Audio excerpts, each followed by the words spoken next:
Welcome to another edition of Turf Talk, Off to Stud Edition. Vance, you and I both, along with several other thousand people, bid farewell to American Pharoah. He's off to stud after a resounding Breeders' Cup Classic victory.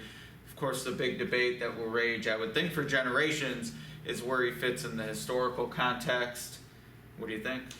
I think he's going to be rated pretty high as far as horses we've seen here in the 21st century. He didn't quite race enough, in my opinion, to kind of get a good gauge on how he measures up against a lot of the horses we saw, back in the 80s and 70s, and especially compared to the previous 3 Triple Crown winners. He just has that one brilliant win this past Saturday against older horses to compare him to against, Seattle Slew and Affirmed, who ran it for Secretariat, who beat older horses 3 out of 5 times. So, it's one of those debates. It's hard to come up with a definitive answer one way or the other, but, the people who got to see him will undoubtedly favor him or have him be considered favorably, among the last horses we've seen, certainly in the last 25 years. Yeah, no question. I mean, accomplishment-wise, winning the Classic was so huge to the legacy. Obviously, Triple Crown stands on its own. He was going to the Hall of Fame. Champion at 2-2, that often gets overlooked, but he did do it 2 years in a row. Last year was kind of by default, though, with the long shot victory by Texas Red in the Breeders' Cup. Obviously, this year he's going to, I would think, be a unanimous selection in that regard. Yeah, no question.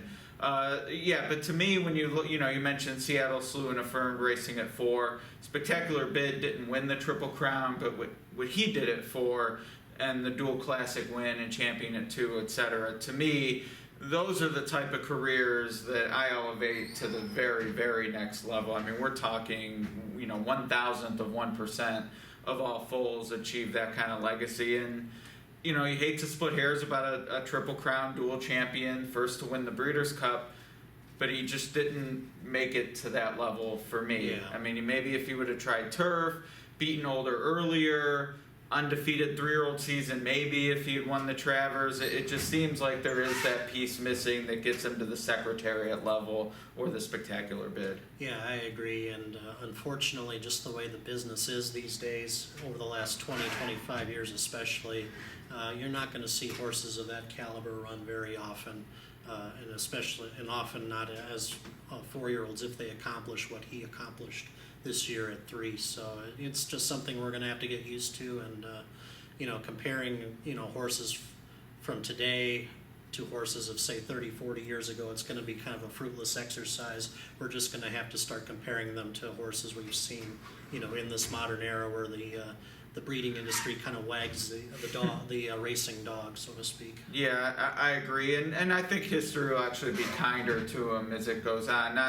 Again, you hate to sound like you're criticizing, because fantastic season, among the best we've seen. But I think back to Go Sapper in 04, and he started once in 05, and he didn't race enough, and this and that. Well, now he's in the Hall of Fame, and I look back at, and I don't want to say what he accomplished. He was only a 2-time Grade 1 winner in his Horse of the Year season, but that brilliance has stuck out, and he did beat some good horses. Horse of the Year was behind him in the Classic, another one in the Woodward. Things like that I think will favor American Pharoah, especially. I mean, we have Dortmund coming back.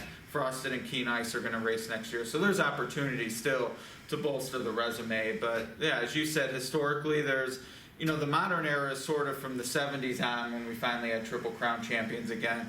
And even then, I agree with you, it's sort of split again, that maybe post Sunday Silence and Easy Goer, I think that's a good there's sort of another, in the 90s and on through right now, there's sort of another even subset of the current generation that it's just different. Yeah, you bringing up Sunday Silence and Easy Goer, I think, is a good line there. Post them, I think we just started to see 3-year-olds and horses in general being campaigned differently than those two are. I mean, you look back at those two and you see Sunday Silence racing, 8, 9 times that season, Easy Goer winning 8 stakes on the season, and you're simply just not going to see that very often anymore. And that's actually a good point with the number of races. I mean, people like to poo-poo the 3-year-old division, and going for the Derby ruins horses, and why do we put so much emphasis on 3-year-olds? But American Pharoah ran twice before the Triple Crown, in the Triple Crown, and then 3 times after. That's 8 races.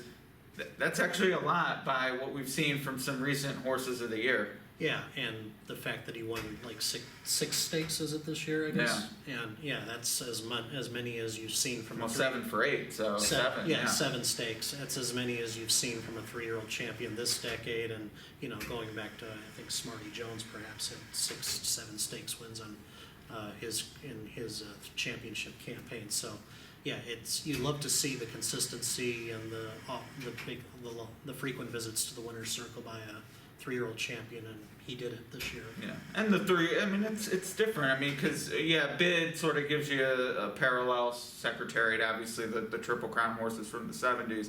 But then when you roll in, I mean, where does he fit against John Henry? And here's a horse who obviously had a completely different career trajectory, but I mean, you could make a case was certainly among the best ever.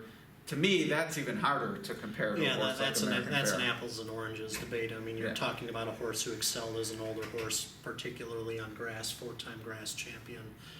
American Pharoah's, like you said, he's comparable with 3-year-olds like Affirm's Secretariat, Seattle Slew. So yeah, you can't compare the John Henrys with American Pharoahs. No, I agree. Yeah, well, it was fun watching him run. We'll see some babies, I guess, in a few years, and I think over the course of the next few months, we'll certainly be talking a lot about this. As the racing wanes, we'll get to talk a lot about these stallions going to stud next year. Certainly a good turf talk topic for Brisna and what we do with the pedigrees and stuff. So be eager to hear who you think some hit and misses in the 2016 first-year sire. So be thinking about that. I'll study up before we get to that point. Very good. All right. Well, great year, American Pharoah. Thanks for the memories. Some more to come, I'm sure. But as for now, Vance and I both agree, not going too far on a limb, but one of the greatest singular seasons, certainly, I've seen personally. Oh, yeah, and it was a privilege to see him for the first time racing on Saturday. It was a wonderful moment to be amongst that huge crowd, and he brought such joy to the tens of thousands that were out at Keelan, and I was just happy to be a part of it, seeing it from a pretty good view. Yeah, it was special. All right, well, we'll be back next week. Something else special, not quite as special as Pharoah probably, but a topic nonetheless. Join us then.